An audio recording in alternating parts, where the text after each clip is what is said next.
दो extreme market situations discuss की थी, अगर आपको याद हो, जिसमें कम्पिटिटिव हमने डिस्कस किया, वो परफेक्ट कंपटीशन और प्योर मोनोपोली।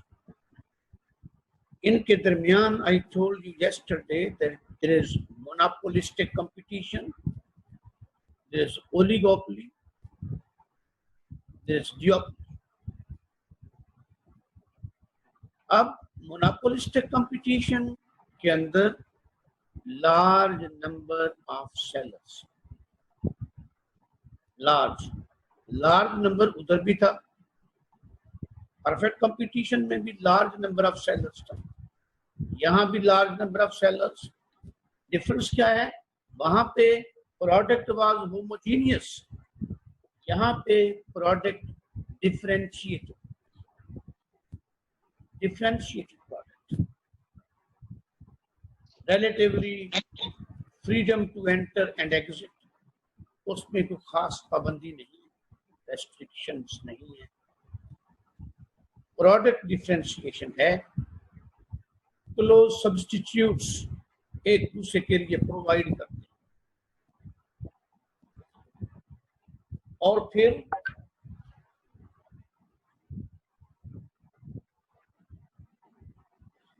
मोनोपोलिस्टिक कंपटीशन का मतलब ये है कि मोनोपोलीज हैं, monopoly as well as competition, इन दो चीजों का इकट्ठा मौजूद होना है, दोनों चीजों का एक ही जगह पे मौजूद होना, मोनोपोली भी और कंपटीशन भी, that is monopolistic competition. Some of the features of competition, large number of sellers, और उसके बाद लार्ज नंबर के अंदर freedom to enter and exit, ये कंपटीशन वाली आ गई। लेकिन on the other hand differentiated product वो कंपटीशन में नहीं है, वहां पे आइडेंटिकल होमोजीनियस प्रोडक्ट, यहाँ पे आपकी है डिफरेंशिएटेड प्रोडक्ट। और उसके बाद वहां पे था मार्केट नॉलेज। परफेक्ट कंपटीशन में market knowledge was a condition that everybody is aware what is happening in different parts of the market. यहाँ पे मार्केट नॉलेज उतना नहीं है, market knowledge is relatively weak. अब डिफरेंट ब्रांड्स हैं, ज्यादा वो compete करते हैं on the basis of non-price elements, non-price elements, advertisement, packing, उसकी पैकेजिंग, उसकी एडवर्टीजमेंट, आफ्टर सेल सर्विस। अगर कोई इलेक्ट्रॉनिक्स है, अगर कोई इलेक्ट्रॉनिक गुड्स है, कंप्यूटर है, आफ्टर सेल सर्विस, इसमें अपने आप को वो यूनिक पेश करने की कोशिश करते हैं, सेटिस्फाइंग कंज्यूमर्स। इसकी बुनियाद पे वो कंज्यूमर में लॉयल्टी क्रिएट करती है। Still brand name as well, brand name, तो अपने अपने ब्रांड के लिए वो पब्लिसाइज करते हैं, पब्लिसिटी करते हैं, और अपने अपने ब्रांड के लिए लॉयल्टी क्रिएट करते हैं अमंग द बायर्स। अब इसके लिए आप देखते हैं हेयर ड्रेसर्स, क्लोथिंग, इसके लिए आपके टीवी चैनल्स, एक जैसे कई 100 चैनल चल रहा है, उससे भी ज्यादा चल रहा है, और डिफरेंट जो कस्टमर्स हैं they are inclined to different, maybe because of the timing, maybe because of some speakers, participants, etc. तो वो अपने अपने क्लाइंट, अपने अपने, ऐसे ही आपकी टूथपेस्ट, डॉक्टर्स टूथपेस्ट है, सेंसोडाइन है, फॉरेन है, पेरोडोंटिक्स है, टोटल है, so many toothpaste, Colgate herbal, सलाम मेडिकेम, तो इतनी टूथपेस्ट आपको मिलती दाएं बाएं, लेकिन different customers they stick to a particular brand, एक पर्टिकुलर ब्रांड से वो ज्यादा सेटिस्फाइड और उस सेटिस्फेक्शन की वजह से दे आर प्रिपेयर्ड टू पे रिलेटिवली हायर प्राइस। बाकी ब्रांड्स पड़े हैं शेल्फ पे, ऊपर शेल्फ पे पड़े हैं, वो उठाने जाते हैं तो शेल्फ पे वो अपने preferred brand, may be shampoo, may be toothpaste, may be, तो उसके लिए अपने प्रेफर्ड ब्रांड के लिए वो 2 रुपए 5 रुपए एक्स्ट्रा पे करने को तैयार है। अगर वो एक्स्ट्रा क्वांटिटी उसके अंदर 250 ml या 250 mg या ग्राम्स, तो क्वांटिटी सेम है, लेकिन प्राइस 5 रुपए आप एक्स्ट्रा चार्ज कर रहे हैं, because you have impressed your group of buyers कि वो आपकी प्रोडक्ट से बेटर सेटिस्फाइड हैं as compare to the others. और इसको हम कहते हैं मोनोपोली। ये मोनोपोली है कि यूनिक प्राइस, सब्स्टिट्यूट अवेलेबल है, लेकिन consumer is paying higher price to your brand.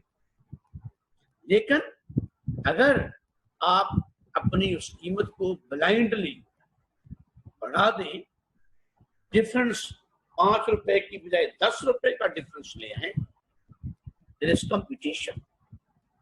Competition, आप मार्जिन पे जो आपके कस्टमर्स हैं, यू विल लूज 5-10 कस्टमर्स जो आपके ब्रांड को छोड़कर अल्टरनेट ब्रांड्स की तरफ स्विच कर जाएंगे।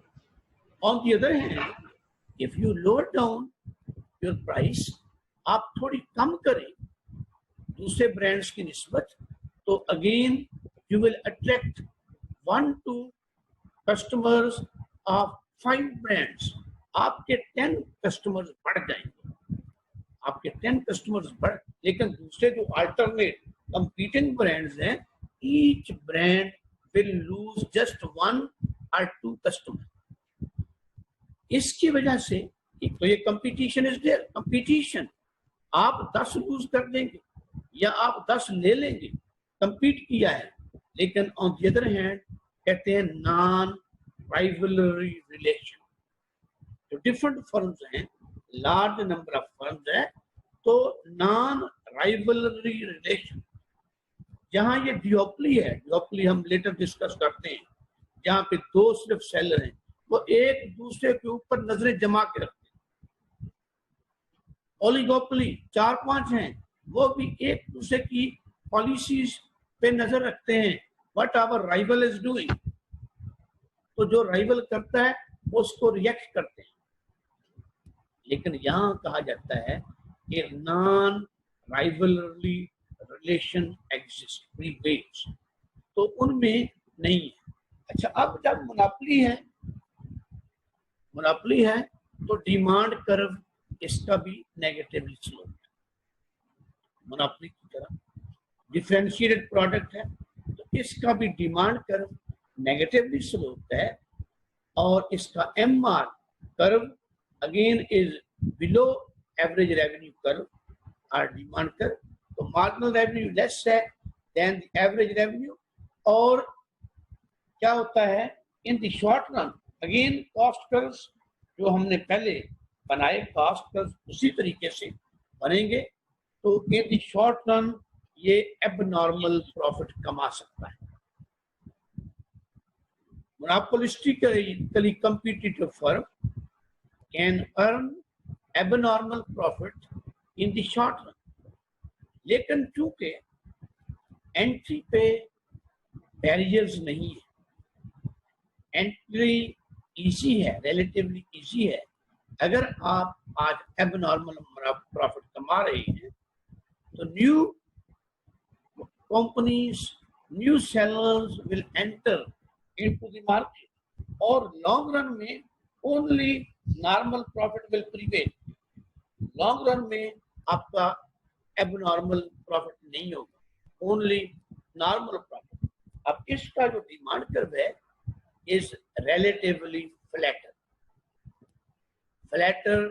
एज कंपेयर टू मोनोपोलिस्ट, क्योंकि मोनोपोलिस्ट का नो सब्स्टिट्यूट, उसकी डिमांड है relatively inelastic, relatively inelastic, negatively slope का मतलब है there is response, प्राइस को क्वांटिटी रिस्पॉन्स देती है, लेकिन उसका magnitude, degree of responsiveness is not that high जो कि दूसरी तरफ होनी होती है कि इलास्टिक डिमांड।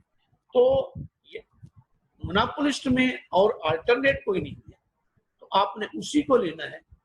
प्राइस बढ़ती है, कम होती है, तो सब्स्टिट्यूशन, यहाँ पे hundreds of substitutes are available, उसकी वजह से इसका demand curve as compare to monopolist flatter है, रिलेटिवली इलास्टिक डिमांड है, जो ये शो करती है कि अगर प्राइस आपने ऊपर की तो you will lose your customers, अगर brands are there to compete, और अगर आप प्राइस नीचे करें, again other brands are there and you can attract, you can hunt some of the buyers from other, जो कि मार्जिन पे हैं। आपकी सेल, जब आप एक एक कस्टमर 12 ब्रांड से लेंगे, आपकी जो सेल है पर डे में सब्सटेंशियल या सिग्निफिकेंट इंक्रीज देखने में आएगी। लेकिन जो अपोनेंट्स हैं, जो कंपटीटर्स हैं, competitors will just lose one customer, और एक के उनके भी hundreds and thousands of customers हैं, and they will lose one और टू। तो उस तरीके से उनकी सेल में कोई। Excuse me sir. जी बेटा, जी बेटा, बोलो बोलो भी।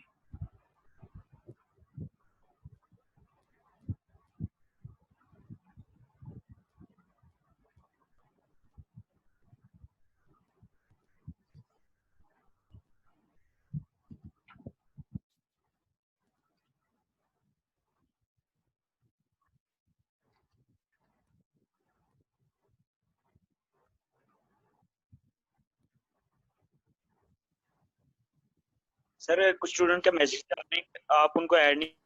क्या बेटा? तो बच्चे बोलो, सारे ज्वाइन कर रहे हैं, कोई इशू नहीं है। कौन वेट कर रहा है?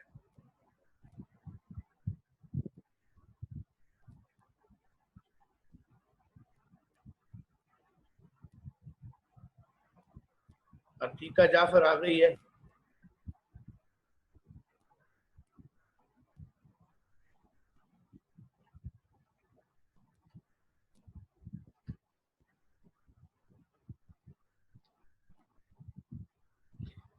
अब चूंकि लार्ज नंबर ऑफ फर्म्स हैं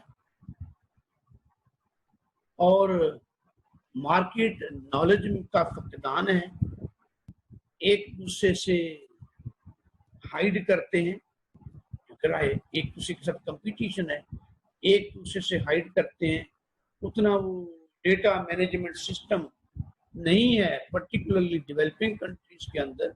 तो वहां पे क्या होता है कि आपकी जो एक्सेस प्रोडक्शन, ईच फर्म जो है वो एक्सेस प्रोड्यूस कर लेती है, और जिसकी वजह से इन्वेंटरीज पाइल अप होती हैं, तो उसमें वेस्टेज ऑफ रिसोर्सेज और inefficiency as compare to your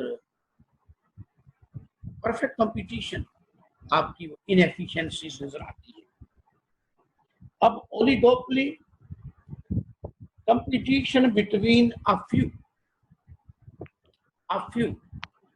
चंद के दरमियान, जैसे आपके ऑटोमोबाइल मेनली आप देखते हैं पाकिस्तान में टोयोटा है, आपके होंडा है, आपके ये सुजुकी है, ज्यादातर गाड़ियां दाएं बाएं इनकी नजर आती है। ऐसे ही आपके देखते हैं ये मोबाइल या म्यूजिक कंपनीज, वो थोड़ी हैं।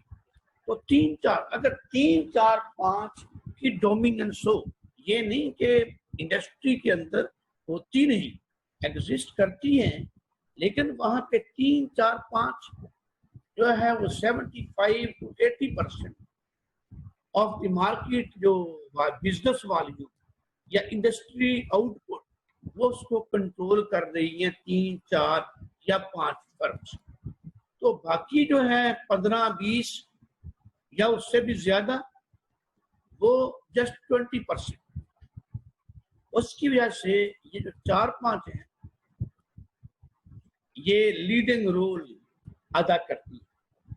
और ये जो 4-5 हैं ये राइवलरी, इनमें राइवलरी, ये 4-5 मेन है, इनको पता है we are the settlers, we are the decision makers, these hundreds of small firms just to follow us, वो इनको फॉलो करेंगे, ये लीड कर रहे हैं।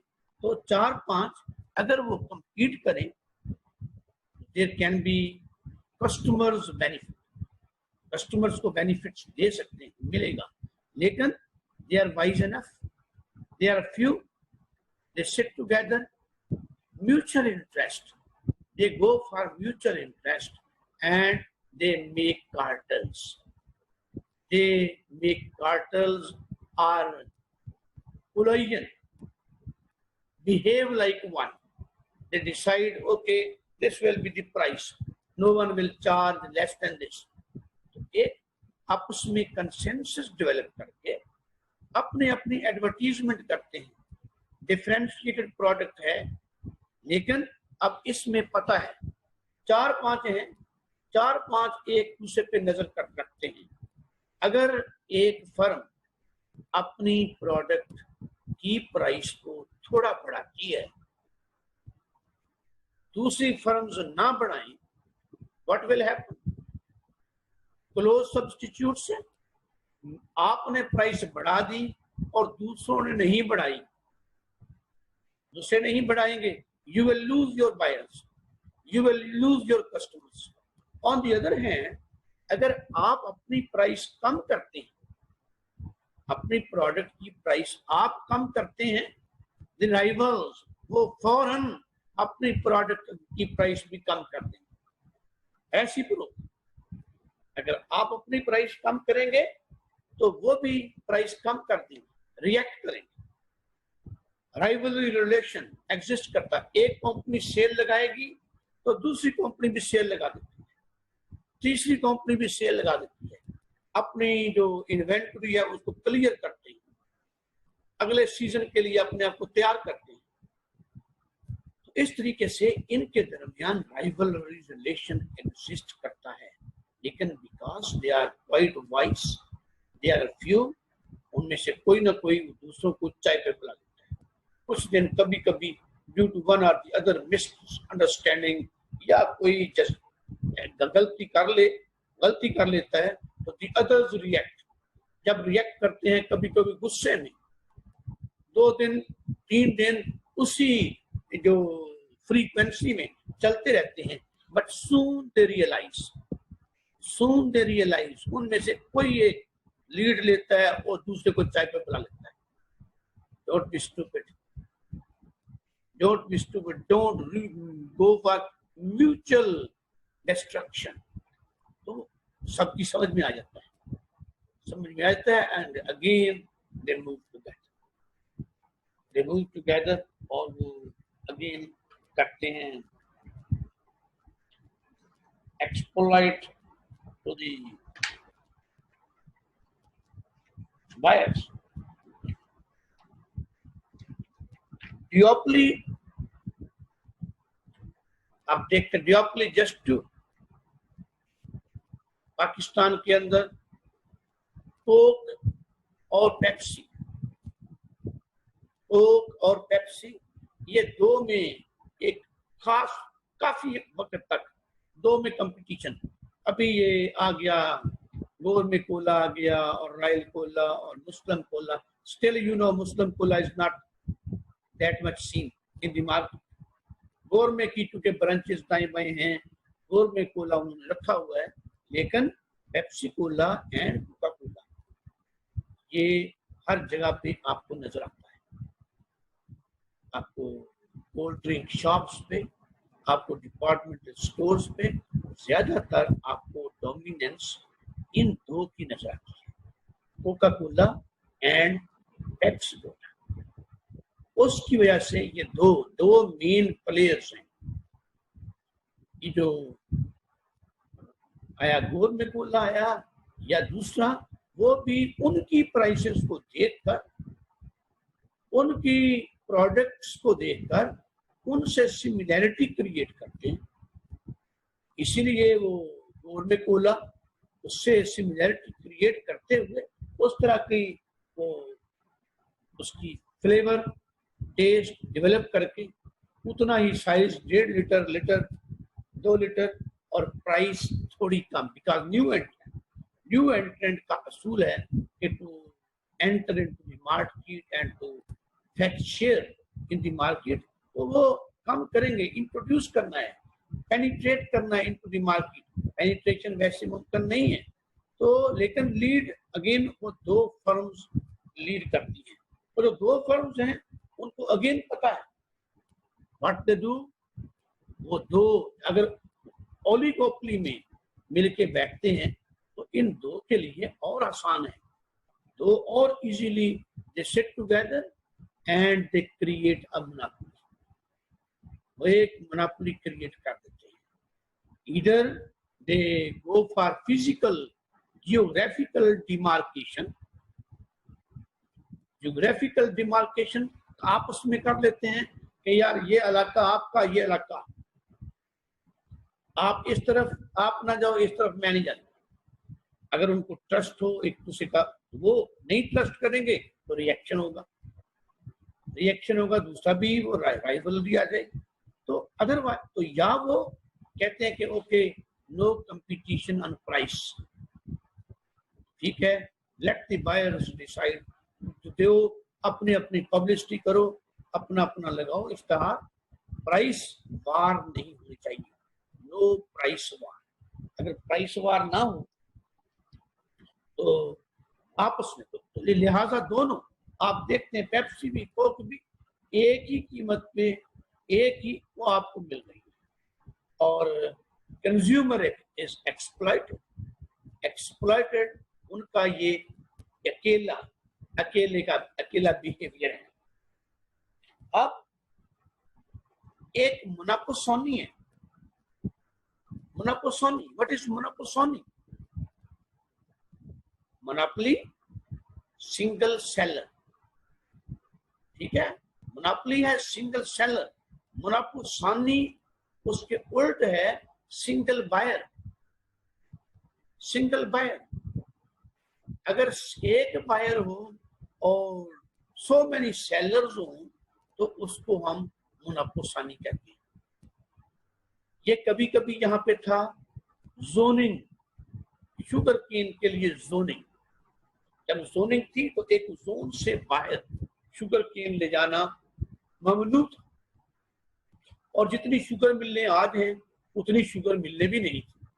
जब शुगर मिलने उतनी नहीं थी तो उस जोन के अंदर अगर एक शुगर मिल है तो all farmers who have grown sugar cane were bound to sell cane just to that one sugar mill. उनके लिए ऑप्शन ही एक, on farm crushing was prohibited, on farm crushing की इजाजत नहीं थी, तो वो एक ही शुगर मिल उसको बेचना है, जिसको कहते हैं मोनोपोसोनी। अब मोनोपोसोनी में क्या होता है, वहां पे जो मोनोपोली के अंदर बायर्स एक्सप्लॉइट होते हैं, बायर्स को कम कीमत दी है, कम प्रोड्यूस करके हायर प्राइस चार्ज की जाती है। Whereas in case of मोनोपोसोनी, क्योंकि सिंगल बायर है, सिंगल बायर सेलर्स को लो प्राइस देता है, एक्सप्लॉइट करता है, एक्सप्लॉइट करके तो उसको वो अर्न एबनॉर्मल प्रॉफिट अर्न करता है मोनोपोसोनी। और कभी कभी there is bilateral monopoly, bilateral, कि ये दोनों तरफ on the buying hand, on the selling hand, buy करते वक्त भी आपकी उजारादारी हो, सेल करते वक्त भी आपकी उजारादारी हो, तो बाइलेटरल मुनाफा। तो ये 4-5 हमने जो अक़साम डिस्कस किए हैं, अगर आप इनको समराइज करें तो pure competition, perfect market or perfect competition, idealized market condition, idealized market condition जिसके अंदर assume किया गया कि large number of buyers, large number of sellers, each individual just like atom, so each individual share in total industry output या in total market purchases is negligible. None of the individual is able to disturb the market or create any disturbance through individual action. Second उसमें था कि homogeneity of the product. Our product sold by each is identical product. Market knowledge, freedom to enter and leave. तो इन conditions की बुनियाद पे हमने कल देखा कि उसमें efficiency in the long run normal profit और MC इक्वल्स MR प्रिंसिपल पे काम करते हैं। MC equals MR principle operate करता है और जो इनएफिशिएंट है, one who can not survive will exit, will leave industry, and those who can survive they stay there. So efficiency और कंज्यूमर को लोएस्ट पॉसिबल प्राइस पे चीज मिलती है, और उसमें हमने देखा कि कंज्यूमर सरप्लस और प्रोड्यूसर सरप्लस दोनों में बैलेंस था, दोनों को उनकी ख्वाहिश से ज्यादा सेटिस्फेक्शन मिल रही, प्रोड्यूसर को भी और कंज्यूमर को भी उनकी ख्वाहिश से ज्यादा सेटिस्फेक्शन मिल रही। कंज्यूमर बैलेंस और प्रोड्यूसर बैलेंस में तवाज़ुन की वजह से, एंड जो social welfare is at its peak. If there is perfect market and perfect competition, social welfare will be at its peak. Whereas जो आप परफेक्ट मार्केट से इम्परफेक्ट की तरफ जाएंगे, जितना आप प्योर कंपटीशन जो मोनोपोलिस्टिक कंपटीशन के अंदर relatively come exploitation, relatively, because close substitutes exist, large number of sellers are present, close substitutes exist, but due to advertisement, due to branding, due to their differentiation, product differentiation, they are to create small monopolies. तो small monopolies create करने की वजह से they are able to charge high price, relatively high, different, unique price for their product as compared to others.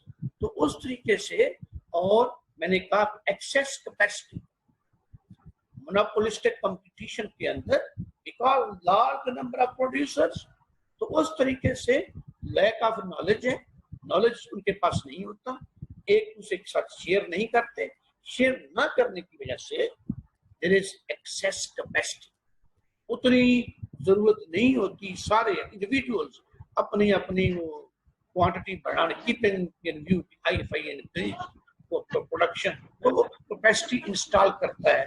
जबकि तो हमने कहा कि ये जो है परफेक्ट से मोनोपोलिस्टिक कंपटीशन, वो लेस परफेक्ट आ गया, लार्ज नंबर है, सब्स्टिट्यूट्स अवेलेबल हैं, और लार्ज नंबर की वजह से नॉन राइवलरी, उनका आपस में यूनियन बनाना मुश्किल है, उस तरीके से यूनियन नहीं बनेगी।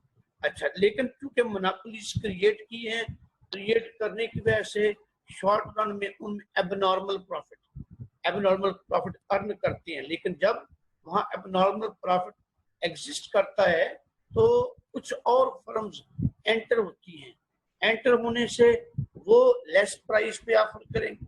सब्स्टिट्यूट, तो इनका डिमांड कर्व भी, इनका मार्जिनल रेवेन्यू कर्व, तो इनको थोड़ा कम करना, नीचे लाना पड़ेगा। तो उस तरीके से इन the long run only normal profit prevails. तो लेकिन जब ओलिगोपोली आ जाती, तो ओलिगोपोली हमने कहा राइवलरी रिलेशन है, 4-5 मेन खिलाड़ी हैं। आप टेक्सटाइल में देख लें, टेक्सटाइल में देयर आर सो मेनी जो छोटी छोटी पावर लूम में लगा के भी कपड़ा वो प्रोवाइड कर रहे हैं to different brokers and different traders, लेकिन मेन खिलाड़ी थोड़े हैं। शुगर इंडस्ट्री के अंदर आप देखें मेन खिलाड़ी ये आपकी इंक्वायरी कमीशन में भी आ गया कि वो चंद देखें, पंजाब से सिंध से ज्यादा नहीं है, तो वो चंद लोग हैं, वो ओलिगोपोली को रिप्रेजेंट करते हैं। तो ये मियां मनशा हो निशात वाला, या सफायर वाले हो, या इस तरीके से चंद लोग वो आ जाएंगे जो लीड करते हैं, जो डोमिनेट करते हैं। तो ओलिगोपोली, तो उनका आपस में हो जाता है कंप्रोमाइज, पैचअप करके, तो दे dictate terms and conditions to thousands or hundreds and thousands of small independent units जो अपनी रोटी कमा रहे हैं, उनको वो गाइड करती है। इस तरीके से उनका कोई कार्टेल बनाकर, ऑयल एक्सपोर्टिंग कंट्रीज ने कार्टेल बनाया, सारी दुनिया को उन्होंने नचा दिया। ऑयल क्योंकि थोड़े थे मिडल ईस्ट वाले या कोई और, उनके साथ उन्होंने यूनियन बना लिया, तो तेल की कीमतें जंप कर दी। तो ओलिगोपोली का मैंने कहा कि चूंकि राइवल एक दूसरे पे नजर रखते हुए, ये ज्यादा अगेन एडवर्टीजमेंट पे, ज्यादा पैकेजिंग पे वो फोकस उनका होगा। डिफरेंशिएटेड प्रोडक्ट है तो ब्रांडिंग, लेकिन डिओपोली के अंदर जस्ट टू है, जस्ट टू। तो जितना आप जाएंगे इन परफेक्ट की तरफ, उतनी कह लो consumer is at mystery. Perfect में आइडियल है for buyer as well as for seller. Monopolistic competition में थोड़ा एडवांटेज पे आ गया प्रोड्यूसर थोड़ा एडवांटेज पे आ गया, लेकिन on the other hand producer को डिसएडवांटेज ये हुआ कि उसके रिसोर्स, उससे एक्सेस इन्वेस्टमेंट हो गई, एक्सेस कैपेसिटी इंस्टॉल हो गई, उससे उसका wastage of resources, inefficient use of resources, social welfare उसके नतीजे में नीचे आती है। As you move to oligopoly, तो वहां पे चंद एक कार्टेल ने अगेन सोसाइटी को जिबा करता है, सोसाइटी तो वो एक्सप्लॉइट करता है। जहाँ यूपोली है वहां एक्सप्लॉइटेशन लेवल और बढ़ जाता है। और मोनोपोली में हमने कल कहा कि extreme monopolist, single seller, no substitute. जब सब्स्टिट्यूट ही नहीं है तो वो मनमानी, वो प्राइस अपने मन की पसंद करता है, प्राइस फिक्स करके और उसके वो सेल करता है। बायर्स हैव टू बाय, वो थोड़ा प्रोड्यूस करके हाई प्राइस पे बेचकर अपना मुनाफा कमाता है। और फिर फर्दर हमने कल कहा कि वो प्राइस डिस्क्रिमिनेट करती है, प्राइस डिस्क्रिमिनेट करके उसमें अगेन वी डिस्कस्ड यस्टरडे वो डिग्रीज ऑफ प्राइस डिस्क्रिमिनेशन। उस तरीके से थ्रू प्राइस डिस्क्रिमिनेशन वो अपने प्रॉफिट को और एनहांस करता है, कंज्यूमर सरप्लस को प्रोड्यूसर सरप्लस में ट्रांसफॉर्म करता है, ट्रांसफॉर्म करने की कोशिश करता है। और इस सिचुएशन को देखकर गवर्नमेंट, जब ये private monopolies exploiting the masses, तो फिर government comes for monopoly regulation. Monopoly regulation के अंदर अगेन हमने यस्टरडे कहा कि there can be price control. Price control के जो मोनोपोली प्राइस है, जो हमने कल डिस्कस की थी कि मोनोपोली प्राइस कहाँ पे है, MC इक्वल्स MR से क्वांटिटी ली, X एक्सेल पे क्वांटिटी आ गई, और उस क्वांटिटी से हमने ऊपर को परपेंडिकुलर गिराया ज्वाइनिंग द डिमांड कर्व को जहां ज्वाइन किया वहां से परपेंडिकुलर ऑन वाई एक्सिस, तो वो मोनोपोली प्राइस है। उस मोनोपोली प्राइस से थोड़ी कम रैशनल, क्योंकि गवर्नमेंट को भी ये पता है कि द प्रोड्यूसर इज मोनोपोलिस्ट। उसकी कुछ रीजन है, ये उसकी बेसिस है जो हमने कल डिस्कस की, तो वो मोनोपोलिस्ट है। तो उसको बिल्कुल ये नहीं अब लोग करेंगे वो फैक्ट्री बंद कर दे, तो गवर्नमेंट उसकी प्राइस थोड़ी रिड्यूस, ताकि एक्सप्लॉयटेशन की डिग्री में कमी लाई जा सके।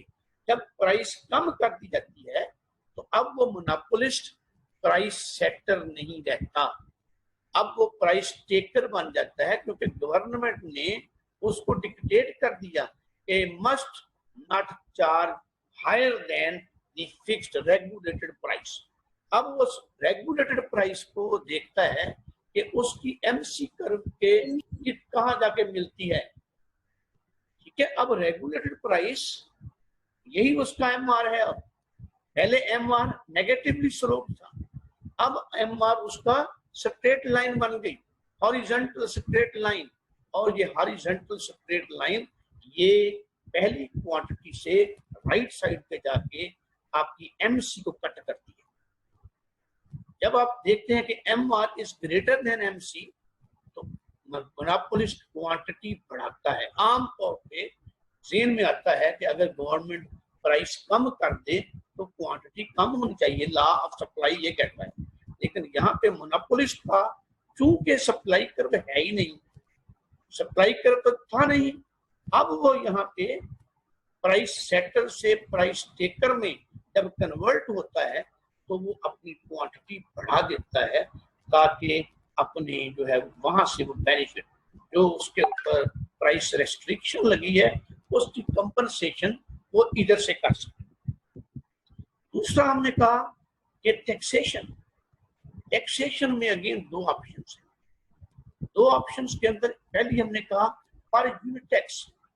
पर यूनिट टैक्स, एक यूनिट के ऊपर कुछ रुपए, 50 रुपए, 100 रुपया टैक्स लग जाए, जितने यूनिट पैदा करे उस हिसाब से tax they.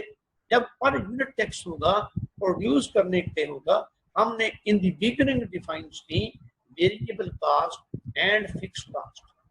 Marginal cost change in total cost because of extra production. अब एक्स्ट्रा प्रोडक्शन की वजह से उसे टैक्स देना पड़ता है, उसे वो मार्जिनल कास्ट कंसिडर करता है, उसे वो वेरिएबल कास्ट कंसिडर करता है।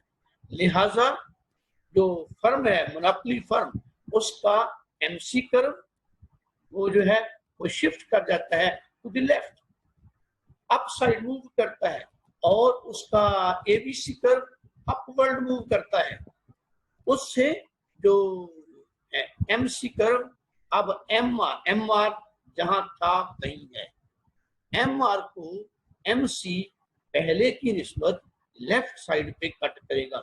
As a result of per unit tax monopoly firm will produce less than before, क्योंकि उसकी मार्जिनल कास्ट बढ़ गई है लेकिन मार्जिनल रेवेन्यू नहीं बढ़ा।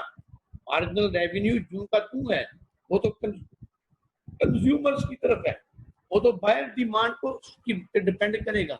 वो जू का तू है, मार्जिनल कास्ट बढ़ गई तो प्रोडक्शन कम हो जाएगी, और कम प्रोडक्शन से again you will join upward to the demand curve and you will join the y-axis, price भी पहले से हाई हो जाएगी जब पर यूनिट टैक्स लगाया।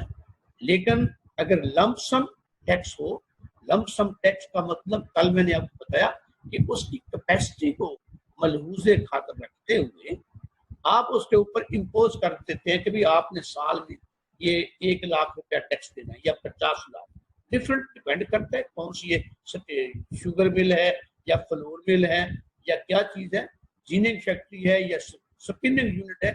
आप उस पर एक मखसूस अमाउंट टैक्स इम्पोज कर दिया। अब उस फर्म को पता है कि आप के वो उसमें 1 यूनिट चलाए या 1 शिफ्ट या वो 3 शिफ्टें, टैक्स रिमेन सेम, टैक्स में फर्क नहीं आना, तो ये उसका कि फिक्स्ड कास्ट का एलिमेंट बन जाएगा, फिक्स्ड कास्ट में जाएगी, वेरिएबल चेंज नहीं होगी, मार्जिनल कास्ट चेंज नहीं होगी, जब लंप सम टैक्स लगाया तो उसकी वेरिएबल कास्ट और उसकी मार्जिनल कास्ट अनअफेक्टेड रहेगी, जबकि फिक्स्ड कास्ट इंक्रीज होता है, average total cost upward shift हो जाएगी। अब no change in production, no change in price, no change in production, no change in price, और गवर्नमेंट ने जो रेवेन्यू ले लिया वो गवर्नमेंट के पास चला गया मोनोपोली सेलर से। अब social welfare will depend on how government spends the revenue collected from the मोनोपोलिस्ट्स।